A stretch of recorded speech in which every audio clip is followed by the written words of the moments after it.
বিষয় নিয়ে আলোচনা করব, সেটা হচ্ছে যে গরিব থাকার গ্যারান্টেড ফর্মুলা। তো আসলে গরিব থাকতে চাইলে আমাদের কিছু কাজ করতে হবে। তো আমরা সব মানুষ শুধু বড় লোক হইতে চাই। এখন গরিব হওয়ার জিনিসটাও জানতে হবে। আমরা যদি গরিব হওয়ার ব্যাপারটা যদি না ফিল করতে পারি, তাহলে বড় লোক হওয়ার ব্যাপারটাও আমরা খুব ভালো ফিল করতে পারবো না। কারণ পৃথিবীর সবকিছু হচ্ছে ল অফ পোলারিটিতে চলে। সুতরাং আমাদের দুই জায়গাটাই খুব ক্লিয়ার ভাবে জানতে হবে। এখন একটা গল্প দিয়ে শুরু করি। একটা গ্রামে একটা কিছু মানুষ মিটিং করলো যে এই গ্রামে যতজন মানুষ থাকবে সবাইকে গরিব থাকতে হবে। সবাই যতটুকু গরিব আছে তার চেয়ে আরো গরিব হইতে হবে। তো তখন আর কি মিটিং এ একজন মুরব্বী বলল যে আমার একটা প্ল্যান আছে, যে এই গ্রামে যে যত বেশি গরিব থাকতে পারবে তাকে অ্যাওয়ার্ড দেওয়া হবে।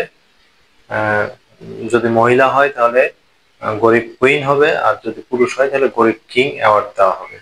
তো সবাই খুব হাততালি দিল।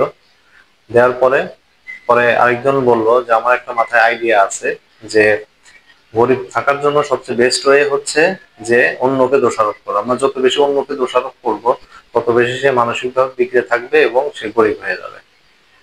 তো তারপর আবার আরেকজন মহিলা উঠে বলল যে আমি গরিব থাকার জন্য যা করি সেটা হচ্ছে যে আমি সবসময় কোনো ভুল করলে বা যাই করি বা কোনো সমস্যা হলে আমি আমার কপালের সবসময় দোষ দিই। এই কপালের দোষ দেওয়ার জন্য আমি গরিব থাকতে পারি। তো আরেকটা ছেলে বলল যে আমি গরিব থাকার জন্য আমি সবসময় দুশ্চিন্তা করি। আমি দুশ্চিন্তা করার ফলে আমি গরিব থাকতে পারি। আমি সবসময় নেগেটিভ থাকি। তো এটা গরিব থাকার জন্য বিভিন্ন আইডিয়া তৈরি হলো। তো এখন আমি কিছু গরিব থাকার ফর্মুলা বলবো। এগুলো হচ্ছে গ্যারান্টেড ফর্মুলা। এগুলা মেনটেন করলে আপনি গরিব অবশ্যই থাকবেন। তো এটার জন্য আপনাকে সবসময় যত ধরনের কুচিন্তা আছে, বস্তা পচা খারাপ চিন্তা আছে, সবসময় আপনাকে এই খারাপ চিন্তাগুলো বেশি বেশি করতে হবে। আপনি যত বেশি খারাপ চিন্তা করবেন, আপনি তত বেশি গরিব থাকতে পারবেন। আপনি সবসময় অন্যকে দোষারোপ করবেন, আপনি সবসময় খারাপ বিশ্বাস করবেন, আপনি মানুষকে সবসময় ডিমোটিভেট করবেন, আপনি কোনো সুযোগ আসলে সুযোগকে সবসময় ব্লক করে দিবেন। যেমন কোচ কাঞ্চনের 99 টাকার যদি কোনো কোর্স আছে, বিজনেস গ্রোথ চ্যালেঞ্জের কোনো কোর্স আছে, তো সেই কোর্স গুলাকে করবেন না, এবং যদি প্রয়োজনে আপনি ফেসবুকে ওই কোর্সের বিরুদ্ধে কিছু জিনিস লিখে দিবেন যেন মানুষ আরো গরিব হইতে পারে। তারপর মানুষ গরিব থাকার জন্য আপনাকে সবসময় নিজের ভাগ্যকে দোষ দিতে হবে।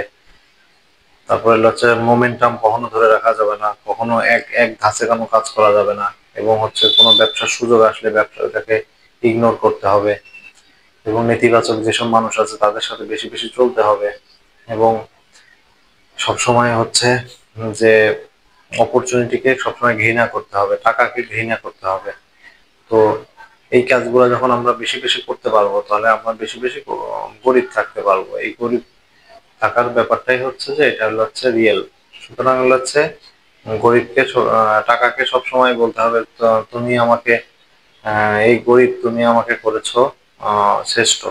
গরিব থাকার ফলে আমি শ্রেষ্ঠ আছি। সুতরাং আমার সবসময় যত পারি গরিব থাকার চেষ্টা করবো। গরিব থাকার এটাই সবচেয়ে গ্যারান্টেড ফর্মুলা, যে আপনি সবসময় গরিব থাকার টেন্ডেন্সিতে থাকবেন।